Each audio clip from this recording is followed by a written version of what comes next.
Any new releases we need to talk about? I didn't look at this at all. Doesn't look like it. I don't think so. I've been playing a lot of Donkey Kong though. Oh, Can we talk about Donkey Kong? sure. Oh, this Wu Chang Fallen Feathers though. That's a major release, I think. It's like the Chinese Soul Calibur, not Soul Calibur, Souls game. Yeah. All right, let's hear about Donkey Kong. Can I get the full name of the Donkey Kong game? Bananza. That's it? Yeah. Oh. Yeah. It's super fun. That is a really fun game. You like destructible environments? Yes.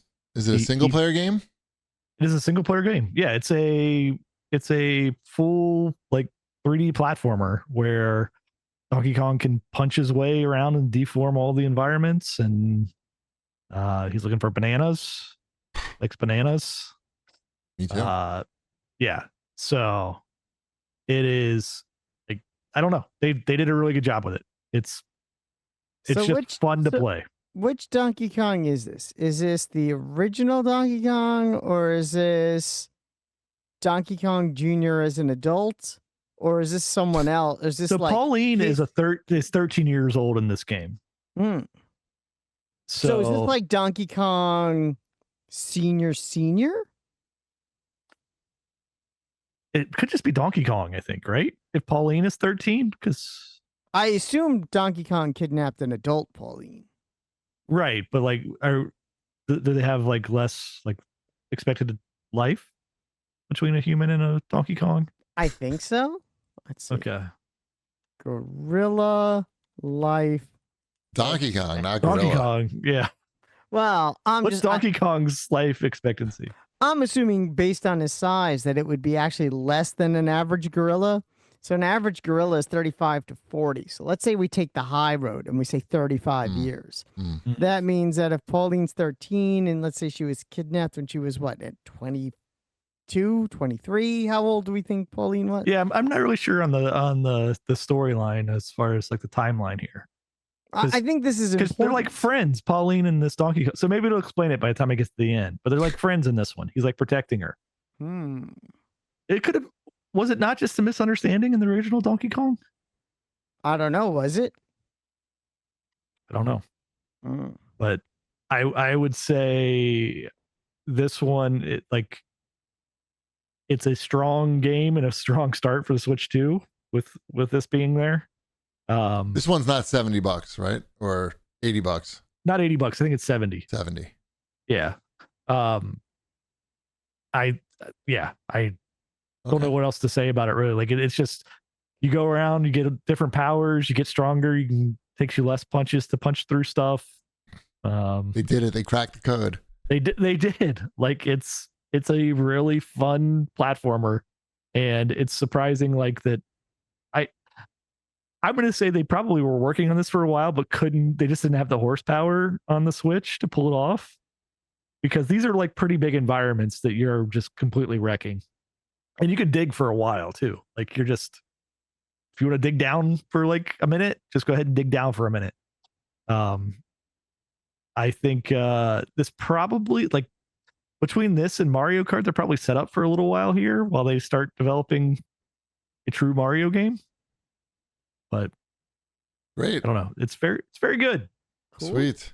Yeah. Excellent. They should put that on other consoles. They're going to do that, right? They're just going to put it on other consoles. No. Yeah, it'll be on Steam. It's gonna be on the PC next week. Steam first. That's safe. Yeah. Test the waters with Steam. They're not doing that. Right. As you know. I know we're all joking. Let's move on to Wombat's fortnightly news, and we can start it with talking about the Switch 2. Had a very successful launch. They sold 1.6 million Switch 2s in June. That's a lot. That is a lot. And that topped the previous launch month record, which was held by the PS4, which is 1.1 million units in November 2013. So that was... why do we think this console is resonating? I feel like that's a fair question. I have one thought. I think it's just because the manufacturing, they can just make a lot of them. Yep.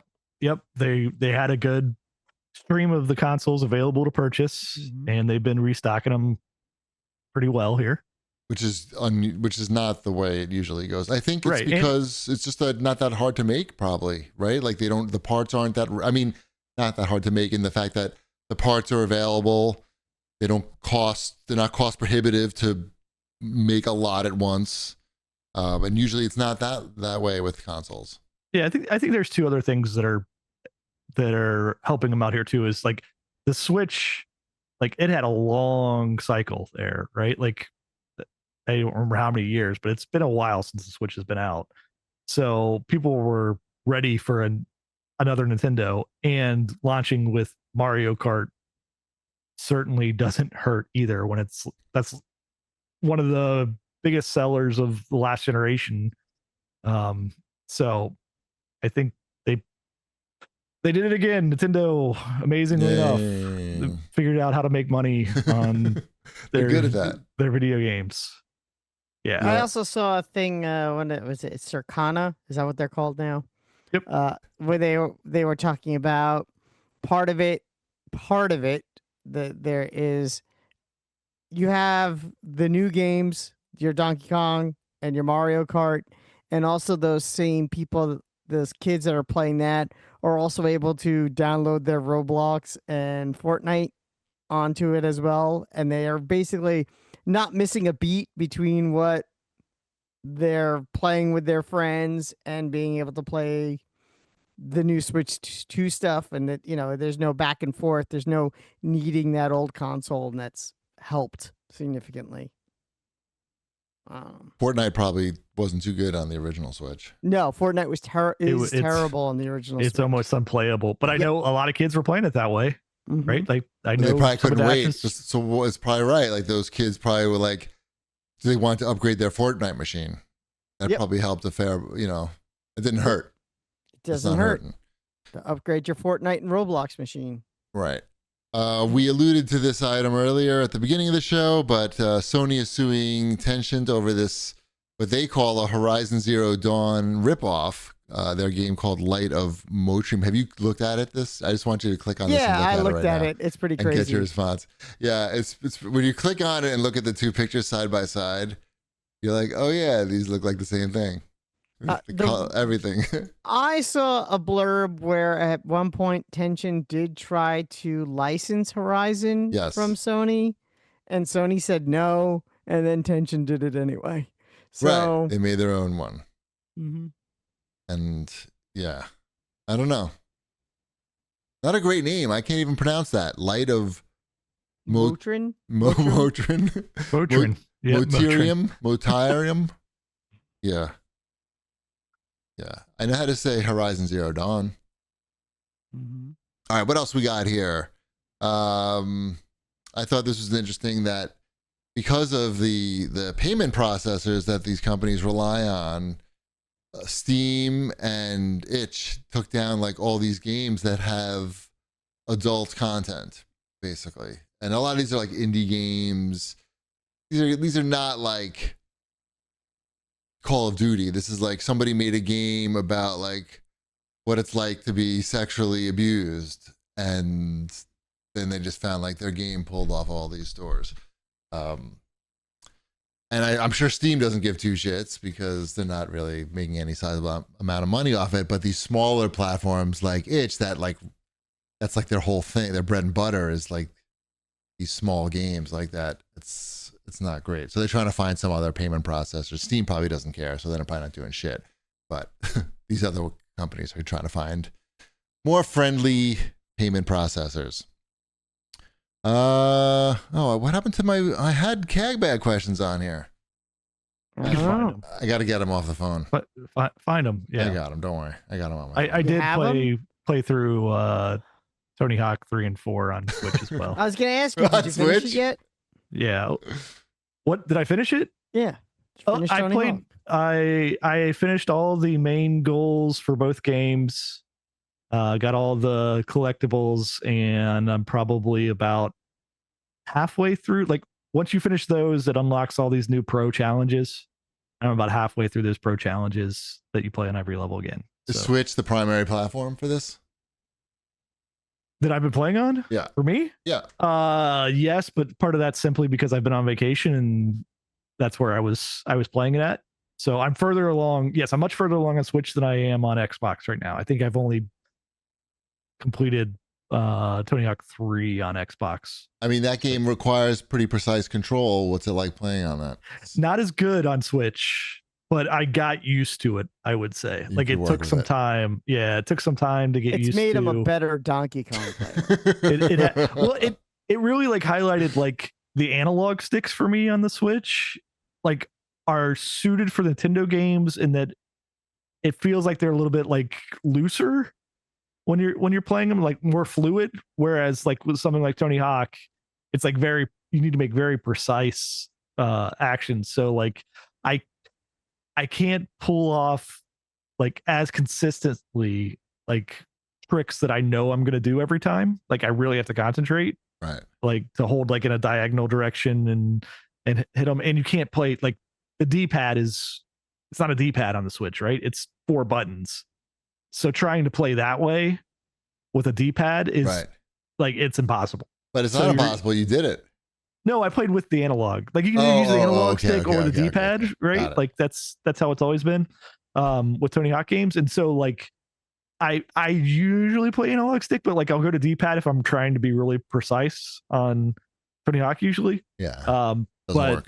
It doesn't work on Switch. I can't do like buttons to make those directions. So, but Right. performance wise, it does fine.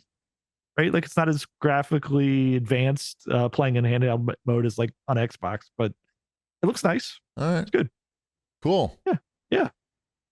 In other news, Outer Worlds 2 is not going to be $80 anymore. Do you think that's because it's not good?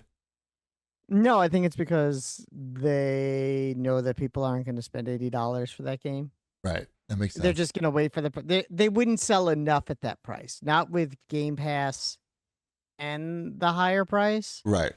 The margin probably just isn't there. There'd probably be too many people that would either wait for the drop or just get Game Pass for a month. So I don't see how that makes sense. Right. You're just going to be dropping the price anyway in a month. Mm-hmm. Mm-hmm. Yeah.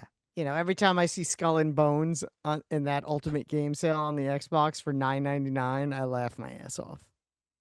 That's the pirate game? The Ubisoft That was pirate the game? pirate game that released at $80 because this isn't a AAA game. This is a quadruple A game. Wait, really? Bullshit.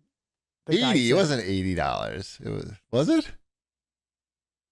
It was What? supposed to the be. game that really was it 80 or was it 70? I think it was supposed to be a free to play game, and then it got delayed forever, and they were like, "Oh, we're just going to make this a regular full price game." But I think it was just like 70. It released at 70. But 70. people thought it was ridiculous because it was supposed to be like a smaller game. That I remember playing that at E3. Me too. And you were thinking that it should be $70, right? Yeah, it's one of those games where I was playing and also like looking around. Right. Like, Right, you're That just like, game oh, released at $70 and people thought that was crazy and now it's 10. So, right. Yes. you know, Yes. I get you. my point still stands. Yeah. It's it doesn't make much sense.